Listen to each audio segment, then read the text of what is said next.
एक खामोश गांव, एक पुरानी हवेली और उसमें कैद बच्चों की चीखें। राहुल ने कभी सोचा भी नहीं था कि जिज्ञासा उसे उस खौफनाक साये तक ले जाएगी जहां अब भी गूंजती है वो आवाज, मेरे साथ खेलोगे।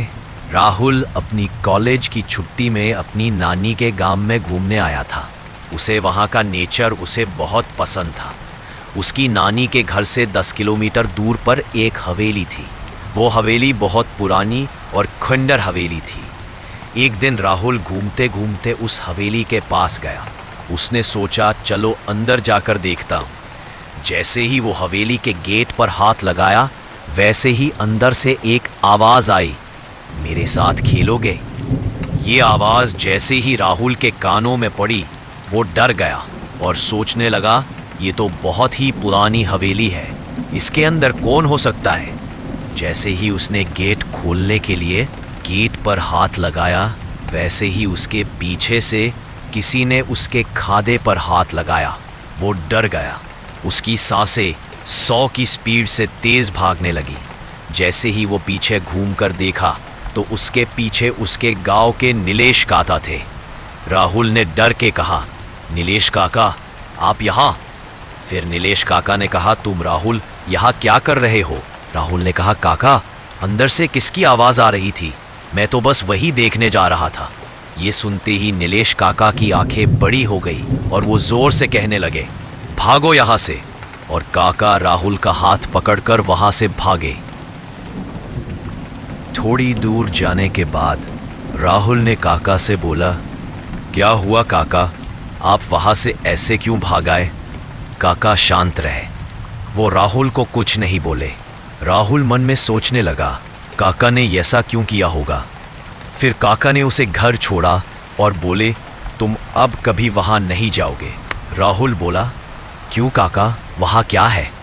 काका ने बोला, मैं तुम्हें जितना बोल रहा हूं उतना करो, जाओ अब घर। राहुल अपने घर गया।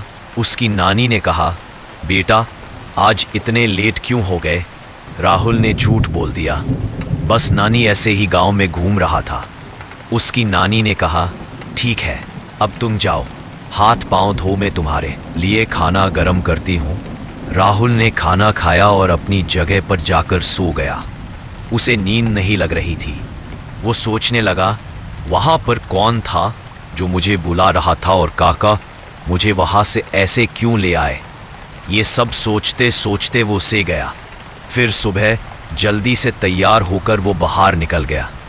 उसने सोचा आज उस हवेली में जाकर देखता हूँ कि वह ऐसा क्या है। फिर उसके कदम धीरे धीरे उस हवेली की ओर बढ़ने लगे। राहुल जैसे ही उस हवेली के पास गया उसके मन में बहुत से सवाल घूमने लगे। उसने हवेली का दरवाज़ा खोला और अंदर गया। हवेली के अंदर का नज़ारा देखकर वो बहुत ही खुश हो गया। उस हवेली के अंदर का नज़ारा बहुत अच्छा था। उसे वहाँ पर बहुत मज़ा आ रहा था। वहाँ पर बच्चों के बहुत ही ज़्यादा खिलौने थे और वो सब एकदम नए लग रहे थे। उसे उस कमरे का शांत माहौल एकदम अच्छा लग रहा था। उसका वहाँ से जाने का मन नहीं कर रहा था। फिर भी वो वहाँ से निकल गया और घर जाते जाते सोचने लगा कि काका ने उसे वहाँ जाने से मना क्यों किया था और वो अंदर से किसकी आवाज़ थी जो मैंने सुनी थी। राहुल अपने घर आया, हाथ पैर धोकर खाना खाकर लेट गया। उसके दिमाग में वही सब बातें घूमने लगी थी, उस हवेली की बातें। फिर उसने तय किया कि वो कल फिर उस हवेली में जाएंगे। वो उस हवेली में जाकर सब कुछ भूल जाता और वहाँ पर घूमता फिरता। वो लगातार वहाँ 10 दिन तक गया। वो जैसे ही अगले दिन गया तो उस हवेली के बाहर बहुत भीड़ थी। उसने सोचा ये लोग यहाँ क्या कर रहे हैं। वो जैसे ही वहाँ पर गया उसे काका दिखे। उसने पूछा यहाँ पर क्या हुआ। काका उसे देखकर गुस्से में उससे बोले, मैंने तुझे यहाँ आने से मना किया था ना, फिर तू यहाँ क्यों आया। राहुल ने धीमी आवाज़ में बोला, काका मैं यहाँ से जा रहा था तो इतनी भीड़ देखकर रुक गया। काका ने उसका हाथ पकड़ा और अपनी साइकिल पर बैठाकर वहाँ से निकल गए और उसे कहा, बेटा तुम यहाँ पर मत आओ, ये जगह तुम्हारे लिए अच्छी नहीं है। क्यों काका, यहाँ पर क्या हुआ? काका ने उसकी कोई भी बात का कोई जवाब नहीं दिया और उसे घर छोड़ दिया। राहुल की नानी ने उसे कहा, क्या हुआ राहुल, इतनी जल्दी कैसे आ गए? बस नानी ऐसे ही उसकी नानी ने कहा, ठीक है। फिर वो ऐसे ही टाइम पास में उसका पूरा दिन निकल गया। वो उस हवेली के बारे में सोचने लगा। उस हवेली में मुझे तो कोई खतरा नहीं दिखा। फिर उसने रात का खाना खाकर वो सोने चला गया, लेकिन उसे नींद नहीं लग रही थी। वो हवेली के बारे में ही सोच रहा था। उसका मन बेचैन हो रहा था। साइलेंस। वो उठकर अपनी नानी के पास गया और बोला, नानी मैं आपके पास सो जाऊं? उसकी नानी बोली, आजा बेटा। राहुल उसकी नानी की गोद में सर रखकर लेट गया। उसने कहा, नानी एक बात बोलूं? उसकी नानी ने कहा, हाँ बोल बेटा। नानी आज सवेरे हवेली के पास बहुत भीड़ थी, वहां क्या हुआ था? ये सुनते ही राहुल की नानी कांप गई। राहुल ने बोला, क्या हुआ नानी? कुछ नहीं हुआ, तुम जाकर सो जाओ। राहुल अपने कमरे में जाकर लेट गया और सोचने लगा, नानी तो बहुत ज़्यादा डर गई थी, मुझे तो ऐसा कुछ दिखा नहीं। वहाँ कल फिर से वहाँ जाकर देखता हूँ। फिर अगली सुबह राहुल हवेली की ओर निकल पड़ा। आज का दिन बहुत ही शांत और सुंदर था। दबे दबे पाँव से राहुल हवेली की ओर बढ़ रहा था। राहुल जैसे हवेली के गेट पर पहुंचा, उसकी धड़कनें तेज हो गई। राहुल ने हवेली का गेट खोला और वो हवेली के दरवाजे के अंदर तक आया। आज उसे डर का एहसास हो रहा था। इसके पहले ऐसा नहीं लगा था। राहुल ने हवेली का दरवाजा खोलकर वो हवेली के अंदर गया। उसे वहां पर खिलौने उसकी ही जगहों पर ही थे। राहुल का ध्यान उन खिलौनों की तरफ ही जा रहा था। उसने मन में सोचा कि आज वो सच्चाई का पता लगाकर रहेगा। उसे हवेली के अंदर एक छोटा सा कमरा दिखा। राहुल ने उस कमरे में कदम रखा। कमरे के कोने में धूल से भरा एक पुराना कबोर्ड रखा था। उसके दरवाजे जंग खाए हुए थे, जैसे सालों से किसी ने खोला ही ना हो। राहुल का दिल जोर जोर से धड़कने लगा, लेकिन उसका मन कह रहा था, यही है वो जगह जहां कुछ रहस्य छुपा है। उसने हिम्मत जुटाकर कबोर्ड का हैंडल पकड़ा और धीरे धीरे खींचा। जैसे ही दरवाजा चरमराहट के साथ खुला, अंदर उसे कुछ पुराने कागजात, खिलौनों के टूटे हुए टुकड़े और बच्चों की तस्वीरें मिली। तस्वीरों को देखकर राहुल चौंक गया। तस्वीरों में वही खिलौने थे जिन्हें वो पिछले 10 दिनों से हवेली में देख रहा था, पर तस्वीरें धुंधली थी, जैसे जलने के बाद भी बची हों। अचानक तस्वीरों के नीचे से एक पुरानी डायरी गिर पड़ी। उस डायरी पर मोटे अक्षरों में लिखा था, अनाथालय बच्चों की यादें। राहुल ने डायरी खोली। पहले कुछ पन्नों पर बच्चों की ड्राइंग बनी थी, घर, पेड़, झूला और बहुत सारे हंसते हुए चेहरे। लेकिन धीरे धीरे आगे के पन्ने अंधेरे और डरावने होते चले गए। एक पन्ने पर लिखा था, आज रात बहुत अंधेरा है, मास्टर जी कहते हैं हमें बाहर नहीं जाना चाहिए, हवेली में कुछ बुरा होने वाला है। दूसरे पन्ने पर शब्द धुंधले थे, लेकिन साफ दिख रहा था। राहुल ने डायरी के पन्नों को झकझोरते हुए पढ़ना शुरू किया। जैसे जैसे वो पढ़ता गया, उसके दिल की धड़कनें और तेज हो रही थीं। हर शब्द उसके कानों में जैसे सिसकियों की तरह गूंज रहा था। मास्टर जी कहते हैं हमें बाहर नहीं जाना चाहिए, हमारे साथ मास्टर जी हैं, हम अकेले नहीं हैं। राहुल ने तुरंत डायरी बंद कर दी। हवेली के अंदर की ठंडी हवा उसके गालों से टकराई। उसने महसूस किया कि कमरे में हल्की हल्की आवाज़ें आ रही थीं, जैसे कोई छुपकर उसे देख रहा हो। खिलौनों की एक पंक्ति अचानक से हिलने लगी और टूटी हुई गुड़िया की आंखें जैसे उसे घूर रही हों। हवेली की खिड़कियों से अजीब सी परछाइयाँ पड़ रही थीं। धूप और अंधेरे का खेल था, लेकिन कुछ ऐसा था जो सामान्य नहीं लग रहा था। राहुल ने अपने दिल को शांत करने की कोशिश की और सोचने लगा, काका ने मुझे यहाँ क्यों आने से रोका था? क्या सच में ये जगह सुरक्षित नहीं है? जैसे ही वो डायरी को अपनी जेब में रखकर बाहर निकलने की कोशिश करता है, पीछे से फुसफुसाहट सुनाई दी। कौन है वहां? आवाज सुनकर राहुल डर के मारे ठिठक गया। उसने धीरे धीरे पीछे मुड़कर देखा। अंधेरे में से एक छोटी सी परछाई उसके करीब से गुजर रही थी। उसका दिल जैसे रुक गया। यहाँ कोई बच्चा है? राहुल ने धीरे धीरे पूछा, पर जवाब में हवेली की खामोशी ही मिली। राहुल ने तय किया कि उसे अब सब कुछ उजागर करना होगा। उसने काका को बुलाने की सोची, लेकिन जैसे ही उसने कदम उठाया, हवेली के पुराने दरवाजे जोर से बंद हो गए। हवा इतनी तेज चली कि दीपक की लौ झूलने लगी। राहुल महसूस कर रहा था कि अब वो अकेला नहीं है। तभी उसकी नज़र दीवार पर टंगी एक धुंधली तस्वीर पर पड़ी। तस्वीर में वही खिलौने थे, लेकिन बीच में एक मास्टर जी की काली परछाई थी, जिसके हाथ बच्चों की तरफ बढ़ रहे थे। तस्वीर धीरे धीरे बदलने लगी और बच्चों के हंसते चेहरे अब दर्द और डर से भर गए थे।